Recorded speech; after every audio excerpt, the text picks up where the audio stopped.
Bonjour à toutes et à tous. Je vous retrouve aujourd'hui pour les énergies de cette semaine du 23 au 29 juillet. Alors, cette semaine risque, hélas, d'être un petit peu mouvementée et voilà, oui, je n'ai pas que des bonnes nouvelles. C'est une semaine assez, on va dire, disons-le, assez difficile. Je le sens sur le plan des énergies, sur le plan des émotions. Peut-être dû à cette pleine lune, cette éclipse de lune qui arrive fin de semaine. Mais bon, pour ma part, et ce que je vois en médiumnité, et également à l'appui de mes cartes, ce sont quand même des journées un petit peu compliquées, donc évitez cette semaine, essayez de vous reposer et éviter les contrariétés, les conflits, surtout, et je veux vraiment insister sur ce fait. Éviter les conflits. C'est très très important de ne pas chercher, on va dire, querelle ou la petite bête, ou même si des choses risquent de vous piquer, de vous énerver, essayez de respirer, vous inspirez et vous expirez. Voilà, le tout pour se calmer, c'est quelque chose qu'il va falloir mettre en pratique cette semaine, ou alors tout simplement de tourner cette fois notre langue dans notre bouche, parce que toutes vérités ne seront pas bonnes à dire.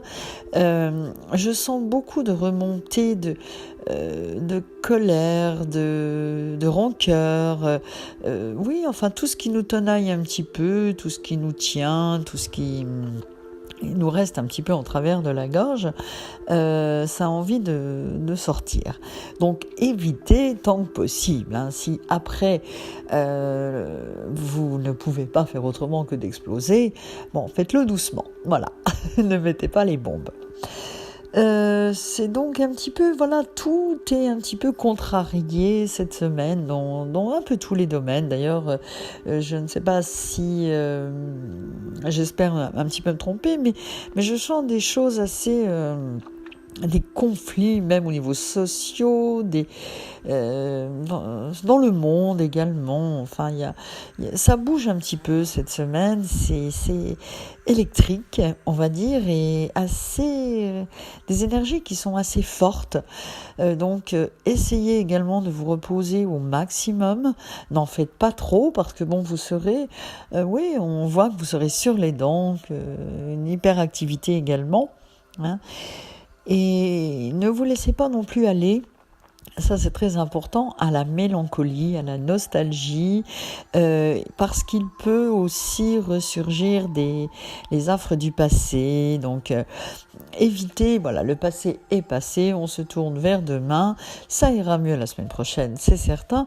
En attendant, c'est juste une semaine un petit peu où on est un petit peu, comment dirais-je, on me montre ça, en suffocation, on étouffe un petit peu, on se sent à l'étroit dans nos vies, on pense que rien ne bouge, on est en mode râleur, disons-le, même intérieur s'il faut, mais on n'est pas content de nous, on peut aussi perdre, alors ça c'est important aussi à savoir, on risque de douter de ce qu'on fait, de ce qu'on réalise, de nos couples, on risque un petit peu de douter dans beaucoup de domaines, et de ne pas se sentir à notre place. Voilà, donc le maître mot c'est maîtrise de soi, au maximum. Voilà, maîtrise de soi. Donc méditez, lisez des petits, des choses positives, regardez des films un petit peu comiques s'il le faut.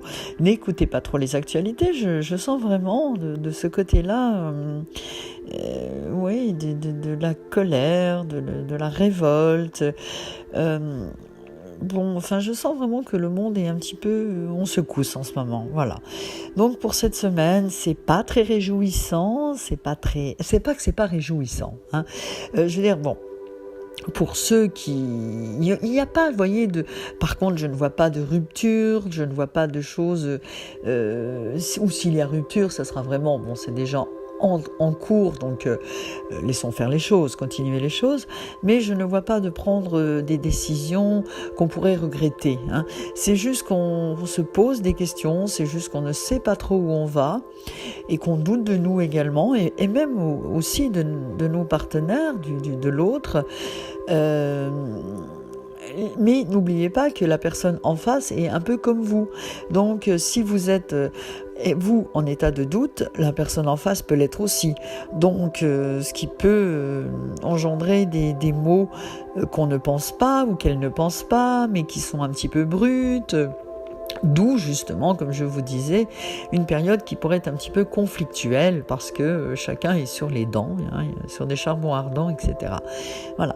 Donc, mon conseil pour la semaine, c'est on laisse passer ces énergies un petit peu électriques et qui sont certainement dues à cette pleine lune qui arrive fin de semaine. Donc on reste calme, on garde notre sang-froid. Quand on a des pensées négatives sur nous-mêmes ou sur notre vie ou sur notre projet de vie aussi, parce qu'on peut aussi douter de nos projets que nous sommes en train de réaliser, alors le conseil, c'est de ne pas, si vous ne le sentez pas ou si vous doutez, n'entreprenez rien, n'avancez pas trop les projets cette semaine. Voilà, restez un petit peu en stand-by. Je pense que c'est le mieux. Voilà. Donc, bon. Je vous retrouverai la semaine prochaine pour des nouvelles prévisions énergétique et un petit peu plus réjouissante. En attendant, prenez soin de vous, respirez, méditez, soyez heureux surtout. N'hésitez pas à liker cette vidéo, n'hésitez pas à rejoindre ma page Facebook Oui à la vie, oui au bonheur, oui au bien-être et bien sûr de vous abonner à ma chaîne YouTube. Je vous souhaite malgré tout une belle semaine et gardez le cap. Je vous embrasse. À bientôt.